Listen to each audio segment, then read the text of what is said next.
So here's the reason why most people give up optimizing the site. Basically, they'll have their first few easy wins, we'll call them. So this is the obvious stuff. So you've got a really bad PDP, you've got a really bad homepage, you're using a card that's terrible, right? But you've got something misspelled here, or there's just some very obvious flaw with UX, right? So they'll fix that and then do 3 or 4 tests and they all win. And then from there, they just kind of give up because it really gets difficult. You now need to start thinking of test ideas, right? You now need to make sure you're noting them down, prioritizing them. You'll have a bunch of other different tests going at one time, so you need to make sure you have your test reports going.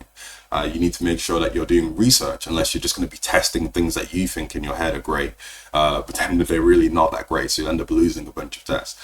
And that's the other thing, you need to deal with losing tests. So a bunch of people obviously like the feeling of winning tests, but once they've won, some tests and they start losing some tests, they're like, oh wow, this is really difficult, right? And then you need to be consistent with your testing, right? It's not just, we're going to do one test every quarter, right? You need to make sure you're testing weekly, bi-weekly in different things, right? And then you want to make sure you're balancing between like these tests, which are kind of just jabbing at improvements. So these kind of tests, which are like, cool, let's change the order of this, right? Let's change the headline over here.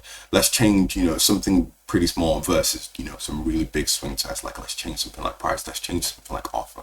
Let's redirect this to something else, right? So you need to balance between those two tests. I'm not saying that the small tests are irrelevant, but I'm not saying that every test needs to be some really big massive test, but you need to balance that. You need to think about the quality of your data. You need to think about test results, statistical significance, right? And this is where it really gets hard. So if you feel like you've been doing optimization and you just got lucky with a few wins, and then after that you just kind of fell off it because it got really hard, that's very normal.